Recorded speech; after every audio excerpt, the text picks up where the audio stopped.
नमस्कार, आप सभी का मेरे चैनल पे स्वागत है and I hope all of you are healthy and happy. आज मैं simple, sober and most importantly cost friendly अपने लिविंग रूम का डेकोर शेयर करूंगी, तो देर किस बात की, लेट्स गेट स्टार्टेड। अधिकतर घरों में देखा जाता है कि लिविंग स्पेस और डाइनिंग स्पेस एरिया जुड़ा हुआ रहता है, कंबाइंड रहता है। इसलिए दोनों जगह की सजावट में एक संतुलन, एक बैलेंस बनाए रखना बहुत आवश्यक है। मेरे घर में डाइनिंग टेबल सिर्फ 2 बार यूज होता है, सुबह के नाश्ते के लिए और रात के खाने के लिए। सुबह के नाश्ते के बाद टेबल क्लॉथ हटाकर मैं यहाँ पर रनर बिछा देती हूँ। ये रनर मैंने काफी दिनों पहले वेस्ट साइड से ऑफलाइन लिया था। इसके ऊपर मैं एक सर्कुलर सिरामिक प्लेट रख रही हूँ और उसमें मैं 3 छोटे छोटे सिरामिक प्लांटर्स रखूंगी।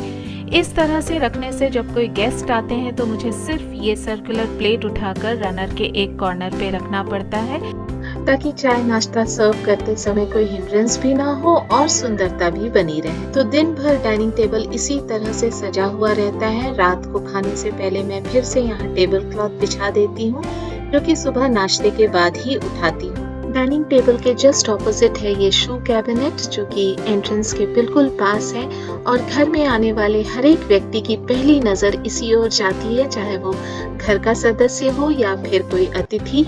इसलिए यहाँ का डेकोर मैं बहुत फ्रीक्वेंटली चेंज करते रहती हूँ, हर एक 15 दिन में, ताकि आने वाले हर एक व्यक्ति को घर में एक नयापन महसूस हो। फ्रीक्वेंटली चेंज करते रहने से यहाँ बिछा हुआ रनर जल्दी गंदा नहीं होता और उसे बार बार धोने की जरूरत भी नहीं पड़ती है।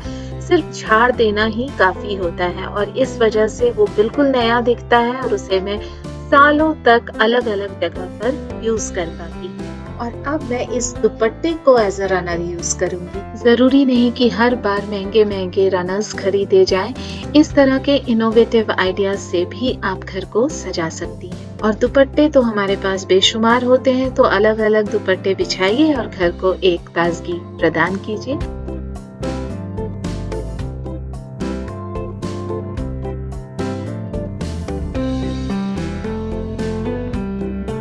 इस बैम्बू प्लांटर को कभी मैं स्टैंड के सहारे यहाँ शेल्फ पे रखती हूँ या फिर कभी मैक्रेमी रोप के सहारे दीवार के अगेंस्ट हैंग भी कर सकती हूँ। और घर सजाने का सबसे सस्ता और बेहतरीन जरिया होता है ये प्लांट्स। एक आध बड़े वाले पौधे आप रख लीजिए, बाकी तो छोटे छोटे कटिंग से आप लगाएंगी तो भी घर बहुत सुंदर लगता है। ये सिरामिक का कप शेप प्लांटर है और ये किसी ने मुझे गिफ्ट किया है।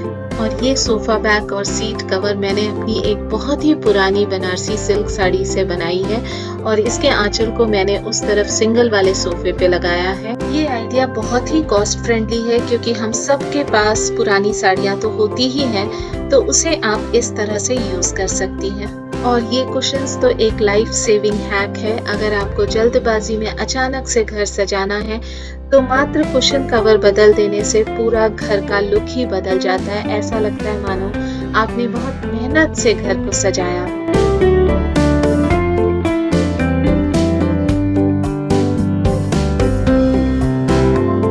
और मैं हर इंडोर प्लांट के नीचे इस तरह का सर्कुलर गोल्डन मैट बिछाती हूँ। इससे न केवल प्लांटर को एक डेफिनेट शेप मिलता है, बल्कि घर भी बहुत व्यवस्थित दिखता है।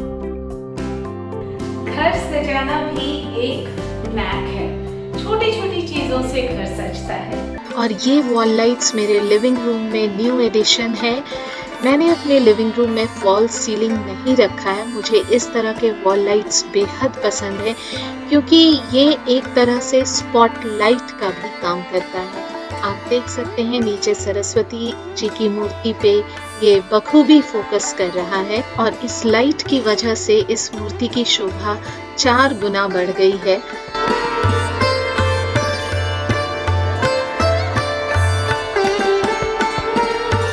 अगर आप मुझे काफी दिनों से फॉलो कर रहे हैं तो आपने नोटिस किया होगा कि यहाँ ग्लास शेल्फ पे एक इलेक्ट्रिकल दिया रखा हुआ था, जिसका वायर यहाँ से हैंग करता रहता था और वो बहुत ही डर्टी लुक देता था। तो घर सिर्फ चीज़ों से सुंदर नहीं लगता, बल्कि चीज़ों के इर्द-गिर्द साफ सफाई रखने से सुंदर लगता है। और यहाँ भी एक अडैप्टर हुआ करता था, क्योंकि मैंने अपने बालकनी डोर के किनारे यहाँ पर एलईडी स्ट्रिप्स लगा कर रखा था, जिसे मैंने अभी निकाल दिया है।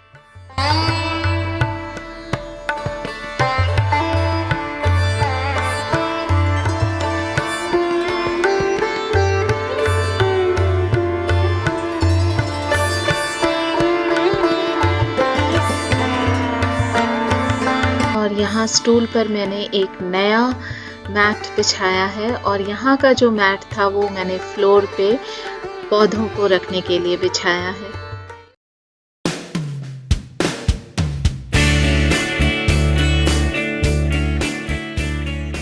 और ये वॉल लाइट्स मैंने बालकनी डोर के दोनों तरफ लगाया है।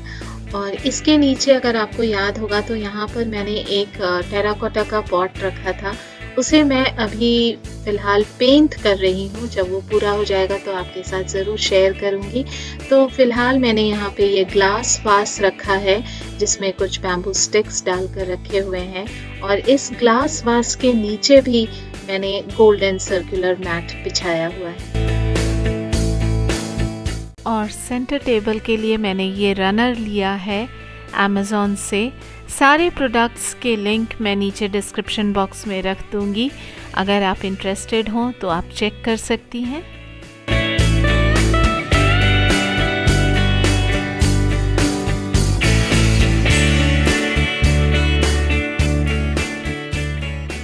और ये पीवीसी मटेरियल का बना हुआ है, कुछ डिफरेंट है, कुछ अलग है। और ये brown textured centre table glass के ऊपर बहुत ज़्यादा खिल रहा है।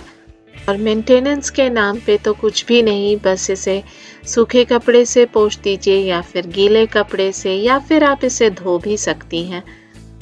और सेंटर टेबल को बहुत ही सिंपल लुक दे रहा है, ज़्यादा तामझाम नहीं है, ज़्यादा चमक दमक नहीं है, बहुत ही सिंपल सा रनर है। और इसकी वजह से टेबल पे ज़्यादा सजावट की ज़रूरत भी नहीं है, ये अपने आप में ही सुंदर लगता है।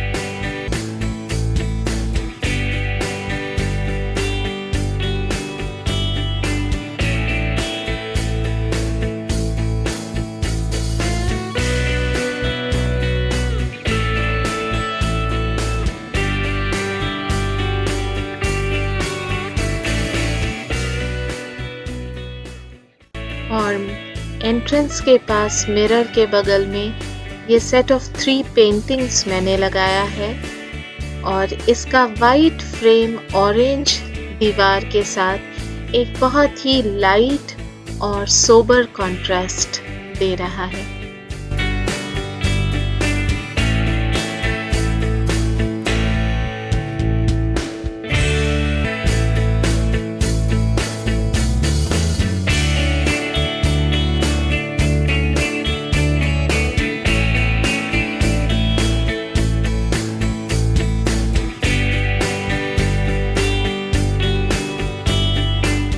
और कोशिश मेरी यही रहती है कि सफ़ेद दीवारों पे मैं ज़्यादा कुछ ना लगाऊं। मैंने यहाँ सिर्फ अपनी बनाई हुई कुछ पेंटिंग्स लगाई हुई है, ना तो यहाँ कोई वुडन फर्नीचर है या पैनल है या शोकेस वगैरह है, क्योंकि सफ़ेद दीवारों पे एक आध पेंटिंग बहुत ही भव्य सुंदरता देता है किसी भी स्पेस को। और मेरा काम भी कम हो जाता है, ज़्यादा डस्टिंग वगैरह करने की ज़रूरत नहीं पड़ती है।